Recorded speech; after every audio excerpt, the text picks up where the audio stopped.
Hello dear students. So rational functions क्या होते हैं? पॉलिनोमियल अपॉन पॉलिनोमियल के फॉर्म में जो भी फंक्शंस होते हैं उन्हें हम रैशनल फंक्शंस कहते हैं। आज हम लोग पढ़ेंगे range of such rational functions which are in the form of इधर क्वाड्रेटिक अपॉन क्वाड्रेटिक और लीनियर अपॉन क्वाड्रेटिक और quadratic upon linear, such that कि न्यूमरेटर और डिनोमिनेटर में कोई भी कॉमन फैक्टर नहीं हो। टॉपिक पर आने से पहले एक आप लोगों के लिए एक इम्पॉर्टेंट इंफॉर्मेशन। आप लोग मुझसे डायरेक्टली कनेक्ट हो सकते हैं टेलीग्राम ग्रुप के थ्रू। मेरे टेलीग्राम ग्रुप का नाम है मैथ्स बाय मीनल।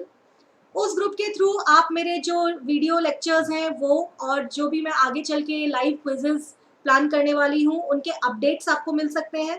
साथ के साथ आप अपनी क्वेरीज और अपने डाउट्स और अपने सजेशंस भी उस ग्रुप में मुझे बता सकते हैं। लिंक मैं डिस्क्रिप्शन बॉक्स में डाल दूंगी। अपने टॉपिक पर वापस आते हैं। तो इस तरह के फंक्शंस की रेंज को समझाने के लिए मैंने आपके सामने एक फंक्शन लिया है y is equal to x square plus 2x minus 3 upon x square plus 2x minus 8, यानी क्वाड्रेटिक अपॉन क्वाड्रेटिक टाइप का ये रैशनल फंक्शन है। देखते हैं इसकी रेंज हम कैसे निकालेंगे। तो जैसे कि मैंने आपसे कहा कि इनमें न्यूमरेटर और डिनोमिनेटर में कोई भी कॉमन फैक्टर नहीं होना चाहिए।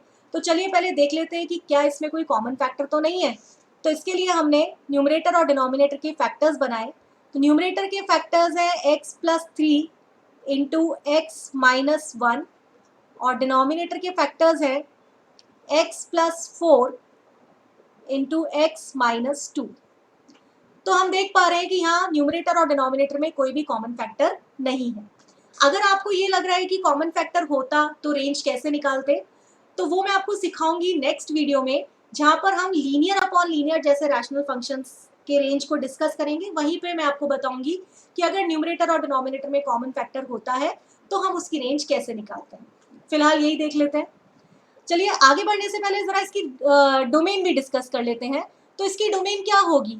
हमें रियल नंबर्स में से वो सभी x की वैल्यूज हटानी होंगी जिसके लिए कि डिनोमिनेटर 0 हो रहा है।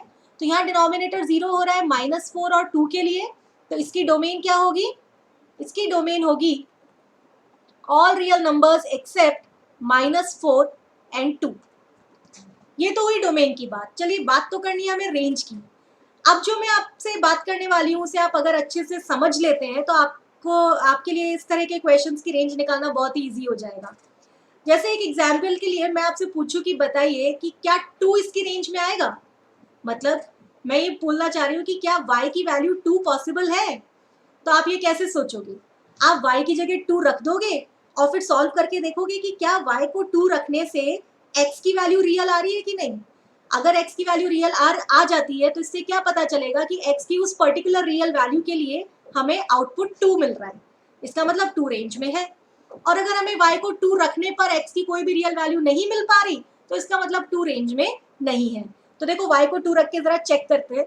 तो अगर मैं यहाँ y को 2 रखूं और सिंप्लीफाई करूं, जैसे यहाँ है x square plus 2x minus 3 upon x square plus 2x minus 8। Simplify करने के लिए मैंने डिनोमिनेटर को 2 की तरफ मल्टीप्लाई किया। तो 2x square plus 4x minus 16 equals to x square plus 2x minus 3। आगे प्रोसीड करने के लिए सारे टर्म्स अगर मैं यहाँ शिफ्ट कर दूं तो ये बन जाएगा एक्स स्क्वायर 2x, यहाँ आकर ये हो गया प्लस 2x और माइनस 3 को यहाँ शिफ्ट करोगे तो माइनस 13 इक्वल्स टू 0। तो हम देख पा रहे हैं कि ये x में क्वाड्रेटिक इक्वेशन है। अगर इस क्वाड्रेटिक इक्वेशन को सॉल्व करके x की वैल्यूज रियल आ गई तो क्या इंडिकेट होगा कि इसका मतलब कि उन रियल वैल्यूज ऑफ x के लिए y की वैल्यू 2 आ रही है। अब यहाँ से x की वैल्यू रियल आएंगी या नहीं आएंगी उसके लिए आपको ये क्वाड्रेटिक इक्वेशन सॉल्व करने की जरूरत नहीं है, क्योंकि हम जानते हैं कि क्वाड्रेटिक इक्वेशन के रूट नेचर ऑफ रूट्स तो उसके डिस्क्रिमिनेंट से ही पता चल जाता है। तो हम सिंपली इसका d चेक कर लेते हैं। अगर इसका d ग्रेटर देन और इक्वल टू 0 आया इसका मतलब x की वैल्यूज रियल आ रही है, मतलब इसके रूट्स रियल है। तो इसका जरा d चेक करते हैं। तो b स्क्वायर माइनस 4ac, इसका मतलब ये पॉजिटिव आ रहा है। d का ग्रेटर देन 0 आने का मतलब यहाँ से 2 रियल रूट्स आएंगे। इसका मतलब यहाँ से वो 2 रियल वैल्यूज ऑफ x आएंगी जिनको इनपुट करने से हमें इस फंक्शन में आउटपुट में 2 मिलता है। तो इसका मतलब हमें ये तो पता चल गया कि भाई 2 इसकी रेंज में है, 2 इसकी रेंज का एक हिस्सा है। लेकिन हम ऐसे y की अलग अलग वैल्यूज रख के और बार बार x निकाल के तो चेक कर नहीं सकते। तो किस तरीके से हम इस तरह के फंक्शंस की रेंज निकालेंगे, तो यहीं से हमें एक आइडिया मिलता है। देखिए हम क्या करेंगे, ये जो डिनोमिनेटर है इसको मैं पहले y की तरफ ले जाती हूँ, तो ये बन गया y(x² + 2y(x - 8y) equals to x² + 2x - 3। ठीक है, और अब ये सारे टर्म्स उधर शिफ्ट कर देते हैं, तो आपको दिखेगा y - 1 ये x² का कोफिशिएंट बन गया, 2y - 1 ये x का, एंड -8y + 3 इक्वल्स टू 0। ये हमारे पास एक ऐसी क्वाड्रेटिक इक्वेशन x में आई है जिसके कोफिशिएंट्स में हमें y के टर्म्स दिख रहे हैं। अब मैं यहीं पर फिर से आपको इस स्टेप के बाद फिर पूछूं कि बताइए कि 2 इसके रेंज में है या नहीं, तो आप यही करोगे ना, जहां जहां y आ रहा है उसको 2 रखोगे और y को 2 रख के देखो, आपको एग्जैक्टली यही क्वाड्रेटिक दिख रही है जो हमने यहाँ बनाई थी, जिसको सॉल्व करके हमें ये पता चला था, जिसके d से हमें ये पता चला था कि x रियल है या नहीं, जिससे हम डिसाइड कर पा रहे थे कि 2 रेंज में है या नहीं। तो इसका मतलब क्या हुआ, हम ये कह सकते हैं ना कि हमें रेंज निकालनी है, मतलब y की वो सभी वैल्यूज निकालनी है जिन्हें हम यहाँ रखें तो जो x में क्वाड्रेटिक बने उसके रूट्स रियल आए, यानी कि वो सब वैल्यूज निकालनी है जिनको यहाँ रखने पर x में जो क्वाड्रेटिक बने उसका d ग्रेटर देन और इक्वल टू 0 हो। रियल रूट्स का मतलब d ग्रेटर देन और इक्वल टू 0 हो, तो हम इस पे कंडीशन लगाएंगे d ग्रेटर देन और इक्वल टू 0 वाली। बट उससे पहले आप यहाँ देख सकते हैं कि x² का कोफिशिएंट y - 1 है, तो हम y की वैल्यू 1 के बारे में अलग से डिस्कस कर लेते हैं एक बार। तो अगर y की वैल्यू हम 1 रखते हैं तो देखिए क्या इससे हमें x रियल मिलेगा, तो y को 1 रख के देखिए, यहाँ 0 हो जाएगा, यहाँ 0 हो जाएगा, आपको मिलेगा -8 + 3 इक्वल्स टू 0।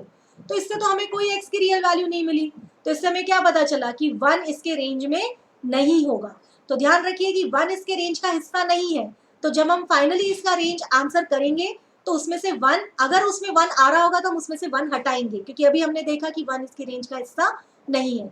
और अगर 1 नहीं आ रहा होगा तो कोई प्रॉब्लम ही नहीं है। अब बात करते हैं कि y अगर इक्वल टू 1 नहीं है, तो देखिए अगर y 1 नहीं है तब तो क्लियरली एक क्वाड्रेटिक इक्वेशन है, इसका लीडिंग कोफिशिएंट नॉन जीरो है। और अभी हमने देखा ही कि अगर क्वाड्रेटिक है तो इस पे हम कंडीशन लगाएंगे रियल रूट्स वाली, यानी कि d ग्रेटर देन और इक्वल टू 0। तो चलिए अब इसका d ग्रेटर देन और इक्वल टू 0 करके सिंप्लीफाई करते हैं। मैं यहाँ प्रोसीड करती हूँ, तो d लिखते हैं इसका, तो b² -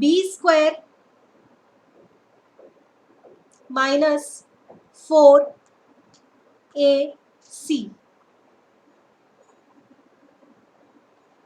should be greater than और इक्वल टू 0।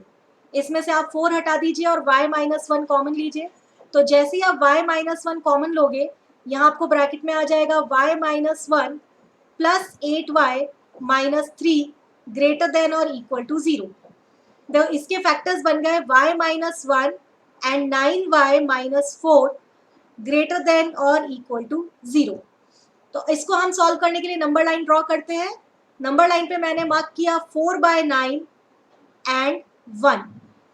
अब हमें कौन से y की वैल्यूज चाहिए जिसके लिए कि ये एक्सप्रेशन 0 या उससे बड़ा हो, तो इसमें हम साइन स्कीम मार्क करते हैं, तो ये पॉजिटिव, ये नेगेटिव, ये पॉजिटिव, क्योंकि हमें वो चाहिए जिसके लिए कि ये पॉजिटिव या 0 हो, तो यहाँ पे 0 और यहाँ पॉजिटिव है, और यहाँ 0 और यहाँ पॉजिटिव है।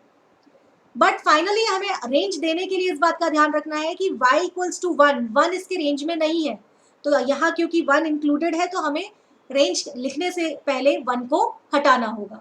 तो फाइनली हमारे पास रेंज आएगी y बिलोंग्स टू, यानी इसकी रेंज होगी -∞ से 4/9 क्लोज्ड यूनियन ओपन 1 से इन्फिनिटी। तो देखा आपने किस तरीके से इस तरह के फंक्शंस की रेंज निकालते हैं। कुछ क्वेश्चंस और करके बताती हूँ मैं आपको। जैसे नेक्स्ट क्वेश्चन है, ये देखिए क्वेश्चन है, if y equals to x² - x + k upon x² + x + 1 has range closed 1/3 to 3 then find k। यहाँ इस क्वेश्चन में आपको ऑलरेडी रेंज दे दी गई है, जबकि पिछले क्वेश्चन में तो हमें रेंज निकालनी थी। यहाँ रेंज दे दी गई है और आपसे ये बोला गया है कि k की वो वैल्यूज निकालो जिससे कि इस फंक्शन की रेंज ये आए। तो देखिए इस तरह के क्वेश्चंस को हम कैसे करेंगे।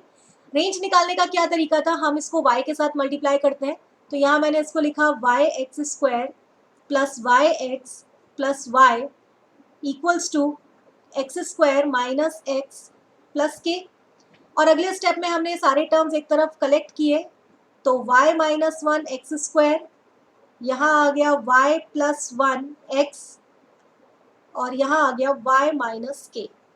ठीक है, अब इसके बाद हम क्या कंडीशन इस पे लगाते हैं कि इसका d ग्रेटर देन और इक्वल टू 0 होना चाहिए, जिससे कि हमारे क्या होता है, जैसे हम इसका d लिखते हैं, जैसे इसका d है y प्लस 1 का whole square minus 4ac।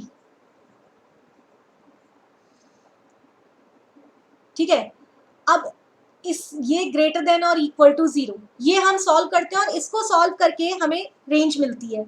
But क्योंकि हमें इस क्वेश्चन में रेंज पता है, तो हमें इसका ये भी पता है कि सॉल्व करके हमें क्या मिलेगा। तो हमें इसे सॉल्व करके मिलेगा y is from closed 1/3 to 3, मतलब हमें इस स्टेप तक हमें पहुंचना है। अब जो मैं बोल रही हूँ उसे ध्यान से समझिए। ये जो हमें रेंज मिलेगी इसको सॉल्व करके, इसमें आप देख पा रहे हो कि ये जो इक्वालिटी लगी हुई है 1/3 और 3 पे, ये इक्वालिटी क्यों आई? ये इक्वालिटी इस वजह से आई क्योंकि हमने यहाँ इक्वालिटी लगा रखी थी।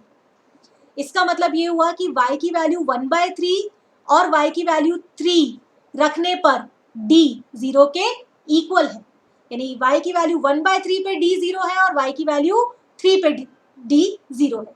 इसी बात को यूज करके हम इस क्वेश्चन को प्रोसीड करेंगे। तो ये जो d आया, इसको मैं एक y का फंक्शन बोल लेती हूँ gy, ये जो कि y के टर्म्स में आया। ठीक है, और इसमें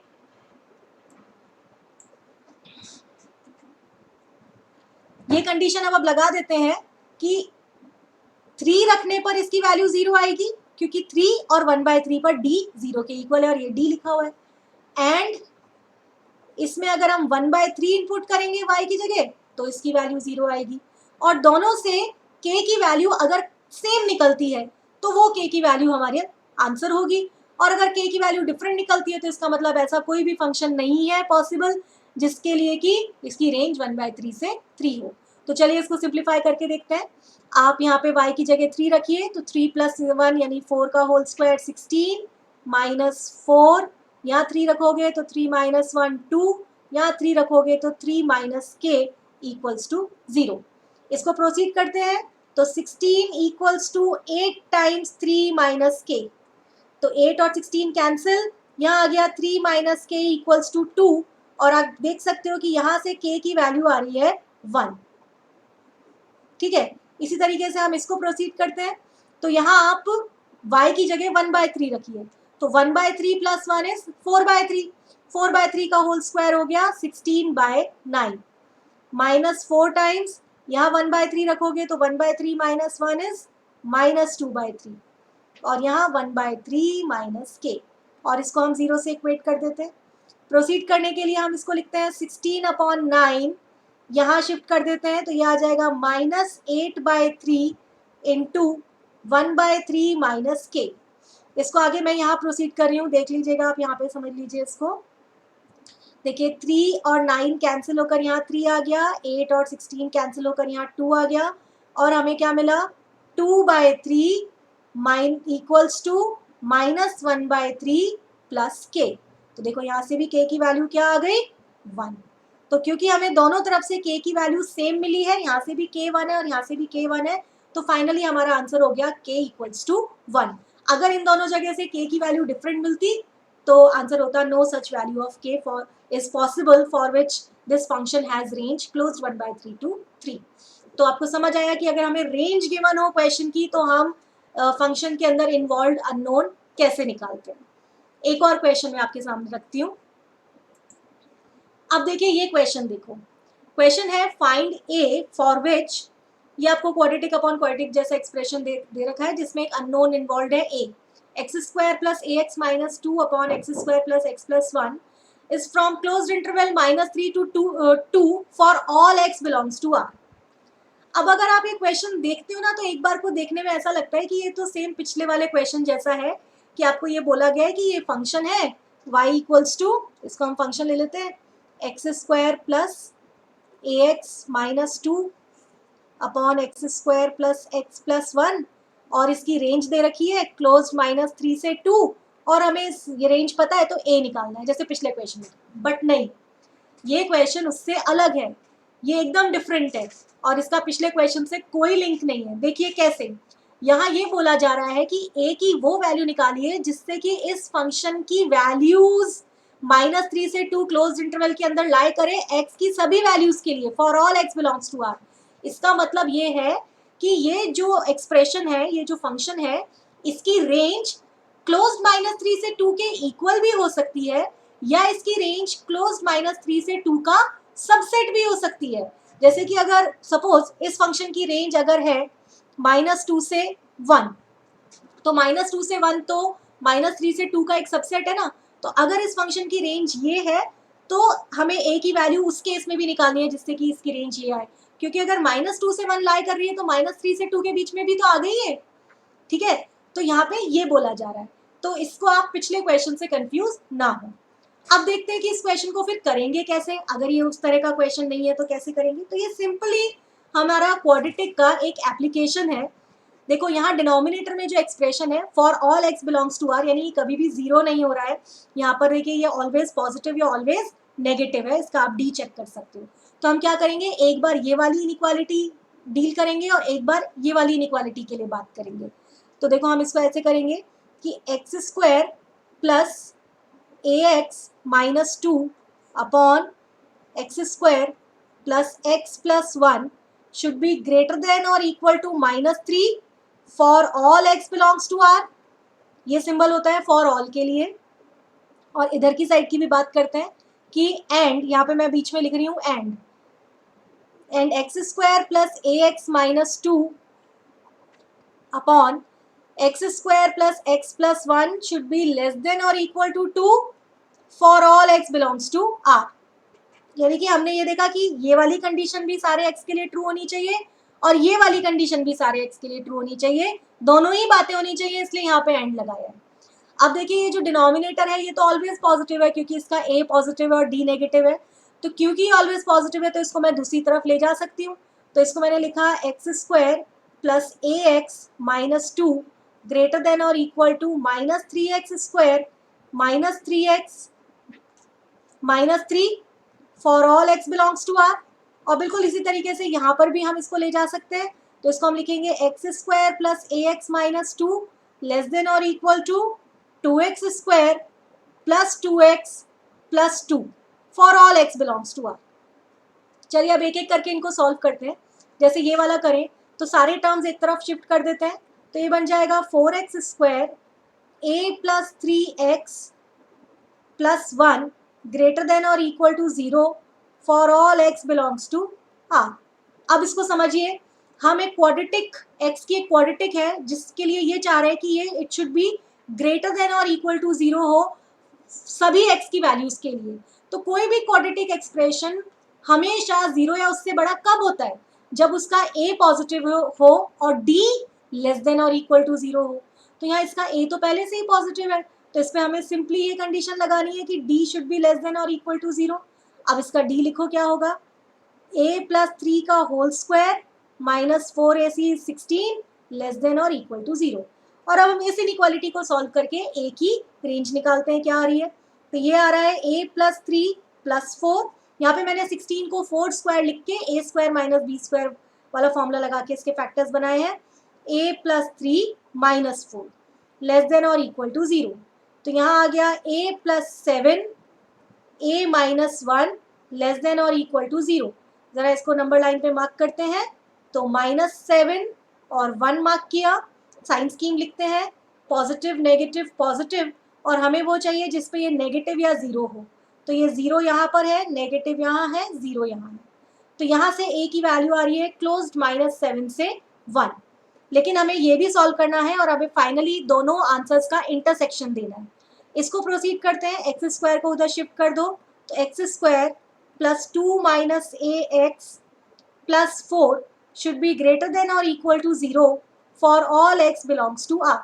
अगेन वही बात हो गई, एक क्वाड्रेटिक एक्सप्रेशन हमेशा 0 या उससे बड़ा कब होगा, जब उसका a पॉजिटिव और d लेस देन और इक्वल टू 0 हो। a यहाँ हमें दिख ही रहा है कि पॉजिटिव है, तो इसमें हम कंडीशन लगाएंगे d लेस देन और इक्वल टू 0 वाली, और इसका d है 2 माइनस a का whole square minus 4ac less than और इक्वल टू 0। अगेन मैं इसके फैक्टर्स बना रही हूँ। तो 2 minus a plus 4 and 2 minus a minus 4 less than और इक्वल टू 0। तो इसका एक फैक्टर बन गया 6 माइनस ए और एक फैक्टर बन गया है minus a minus 2 less than और इक्वल टू 0। इसको हम ऐसे भी तो लिख सकते हैं, दोनों में से मैंने एक माइनस कॉमन ले लिया तो a minus 6 and a plus 2 less than और इक्वल टू 0। अब इसके लिए भी हम एक नंबर लाइन ड्रॉ कर देते हैं और इसमें माइनस 2 और 6 मार्क करेंगे, साइन स्कीम लिखेंगे प्लस माइनस प्लस, और हमें वो सभी ए की वैल्यूज चाहिए जिसके लिए एक्सप्रेशन नेगेटिव या 0 हो। तो 0 यहाँ है, नेगेटिव यहाँ है, 0 यहाँ। अब देखिए इन दोनों में ए की कॉमन वैल्यूज क्या आ रही हैं, तो अगर आप इन दोनों का इंटरसेक्शन लेते हो तो फाइनली ए की वैल्यूज आएंगी -2 क्लोज से 1 ओपन, सॉरी -2 क्लोज से 1 क्लोज्ड। तो फाइनली ये ए की वैल्यू है जो इस क्वेश्चन में हमारा आंसर है। तो ये सारे क्वेश्चंस आप कर लीजिएगा, जितने भी इंपॉर्टेंट क्वेश्चन है वो मैंने लिए हैं, और लीनियर अपॉन क्वाड्रेटिक या क्वाड्रेटिक अपॉन लीनियर होता है तो भी बिल्कुल इसी तरीके से हम प्रोसीड करेंगे। कोई भी डाउट हो अगर आपको इस वीडियो में कोई बात समझ नहीं आई हो तो आप मुझसे कमेंट सेक्शन में या इंस्टाग्राम या टेलीग्राम पे पूछ सकते हैं। मिलते हैं नेक्स्ट वीडियो में, तब तक के लिए बाय बाय।